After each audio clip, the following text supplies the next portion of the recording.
제19장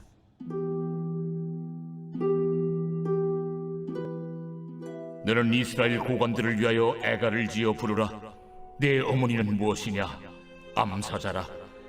그가 사자들 가운데 엎드려 젊은 사자 중에서 그 새끼를 기르는데 그 새끼 하나를 키우매 젊은 사자가 되어 먹이 물어뜯기를 배워 사람을 삼키매 이방이 듣고 함정으로 그를 잡아 갈고리로 꿰어 끌고 애굽 땅으로 간지라. 암사자가 기다리다가 소망이 끊어진 줄을 알고 그 새끼 하나를 또 골라 젊은 사자로 키웠더니 젊은 사자가 되매 여러 사자 가운데 왕래하며 먹이 물어뜯기를 배워 사람을 삼키며 그의 궁궐들을 헐고 성읍들을 부수니 그 우는 소리로 말미암아 땅과 그 안에 가득한 것이 황폐한지라.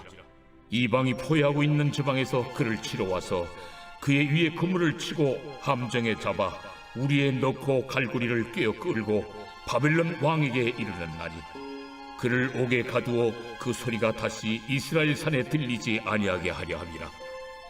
내 피의 어머니는 물가에 심겨진 포도나무 같아서 물이 많음으로 열매가 많고 가지가 무성하며 그 가지들은 강하여 권세 잡은 자의 규가 될 만한데 그 하나의 키가 굵은 가지 가운데서 높았으며 많은 가지 가운데서 뛰어나 보이다가 분노 중에 뽑혀서 땅에 던짐을 당하며 그 열매는 동풍에 마르고 그 강한 가지들은 꺾이고 말라 불에 탔더니 이제는 광야 메마르고 가물이 든 땅에 심어진 바 되고 불이 그 가지 중 하나에서부터 나와 그 열매를 태우니 권세 잡은 자의 규가 될 만한 강한 가지가 없도다 하라.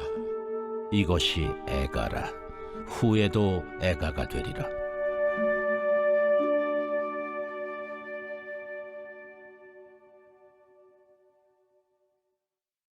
오늘은 에스겔 19장의 말씀으로 함께 은혜를 나누겠습니다. 하나님은 말씀을 번복하지 않으시고 또 우리와 맺은 언약 또한 신실하게 지키시는 분입니다. 그러나 인간은 그렇지 못하죠. 오늘 유다 백성들 또한 그렇지 못했습니다. 그래서 하나님께서는 에스겔 선지자를 통해서 그들이 비록 주님을 배반하였지만 그럼에도 불구하고 여전히 그들을 기다리고 계시다는 것을 말씀하고 있습니다. 또한 그들과의 언약을 기억하시면서 이 죄악의 길에서 돌이키기를 말씀하고 있습니다. 하나님은 유다가 겪게 될 일을 에스겔 선지자의 입을 통해서 전하시고 있습니다. 그런데 그냥 예언의 말씀이 아니라 노래를 지어서 부르게 하셨습니다. 이 슬픔의 노래인 애가를 지어서 부르게 하신 겁니다. 애가는 사람이 죽었을 때 부르는 장송곡으로 쓰이는 노래입니다. 또 애가는 나라가 망했을 때 부르는 노래이기도 합니다. 하나님은 비록 유다가 아직 망하지는 않았지만 그러나 어떻게 될 것을 먼저 알려주시고자 애가를 지어 부르게 하신 것입니다. 오늘 본문에서 말하는 이 암사자는 유다를 의미합니다. 또한 젊은 사자는 유다의 역대 왕들을 의미합니다. 유다의 왕들은 백성들을 적으로부터 보호하기는커녕 오히려 자기 백성을 잡아먹는 젊은 사자와 같은 왕들이었습니다. 그들은 우상숭배의 죄악에 빠져서 하나님을 떠나고 백성들도 하나님을 찾지 못하도록 만들었습니다.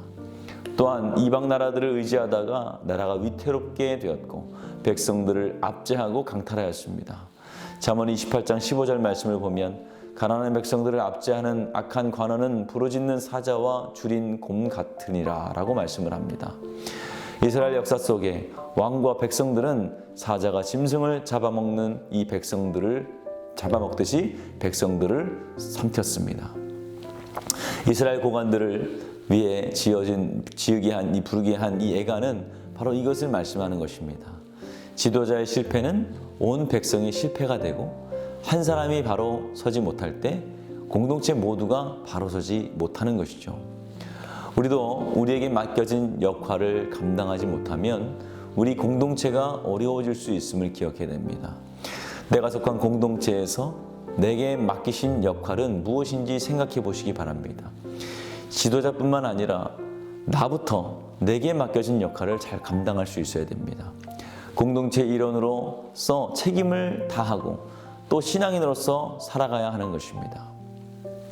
하나님은 또한 물가에 심은 포도나무의 비유를 통해서 말씀하십니다. 성경에서 이스라엘 백성들을 포도나무에 자주 또 빗대곤 합니다. 물가에 심은 포도나무는 어떻습니까? 물이 풍부하기 때문에 가지가 무성하고 열매를 많이 맺을 수 있게 되죠. 하나님은 한 포도나무를 애굽에서 가져다가 가나안 땅에 심으셨습니다. 그리고 물가에 심은 나무와 같이 풍성한 열매를 맺게 하셨습니다. 이처럼 이스라엘을 주의 오른손으로 심으셨습니다. 그리고 힘있고 강하게 하셨습니다. 그러나 이제는 애가를 통해 그들의 종말을 말씀하고 계시는 것입니다. 그럼에도 불구하고 이들을 포기하지 않으시는 하나님의 사랑을 또한 우리가 보게 됩니다. 이들을 이처럼 책망하시는 하나님의 말씀의 이면에는 그들을 향한 사랑의 마음이 담겨 있는 것입니다. 하나님이 결코 우리를 포기하지 않으시고 우리를 향한 사랑 또한 포기하지 않으십니다. 그분의 맺으신 언약을 기억하시고 그 은혜와 긍휼을 잊지 않으시는 분입니다. 그 주님이 계시기에 우리는 절대 낙심할 수 없습니다. 내가 감당하지 못할 것 같은 아주 버려진 것 같을 때라도 그러나 하나님은 우리를 포기하지 않으십니다. 우리를 때려서라도 새롭게 하시는 주님의 손길이 늘 우리 곁에 있음을 기억하시기 바랍니다. 어떤 상황과 형편 속에서도 주님을 바라보시는 은혜의 날 보내시는 저와 여러분이 되시기를 주님의 이름으로 축원을 드립니다. 오늘은 화요일입니다. 우리 화요일은 코로나의 종식을 위해서 기도하는 날입니다. 예배와 일상이 회복되도록 코로나로부터 성도들의 건강을 지켜달라고 함께 기도하겠습니다. 좋으신 아버지 하나님, 우리를 향한 변치 않는 사랑으로 우리를 돌봐주시며 주의 하신 약속의 말씀들을 우리에게 꼭 이루어 주시는 하나님을 기억하게 하여 주시옵소서. 우리 성도들 원치 않는 고난 중에서도 주님을 의지하게 하여 주시고 하나님이 나에게 원하시는 것이 무엇인지 바로 깨달아 알게 하여 주시옵소서. 주여 코로나를 이 땅에서 종식시켜 주시옵소서. 하나님 속히 예배가 회복되게 하여 주시며 완전한 교제 가운데로 나아갈 수 있도록 주여 도와주시옵소서. 세우신 교회 가운데 은혜를 내려주시고 어떠한 성도들도 피해받지 않도록 코로나로부터 지켜주시옵소서. 담임 목사님 말씀 사역 가운데 성령 충만케 하여 주시며 은혜를 내려주시며 말씀을 전하실 때마다 마른 뼈들이 살아나는 귀한 역사가 있게 하여 주시옵소서. 우리 다음 세대들 어디에 있든지 말씀의 자리, 예배의 자리 떠나지 않도록 주님 지켜보아여 주시옵소서. 아버지 퇴임을 위해서 기도하는 성도들, 사고로 입원한 성도들, 투석하는 성도님들, 어지럼증과 디스크, 공황장애, 불면증, 우울증으로 고통받는 성도들 주여 기억하여 주시옵소서.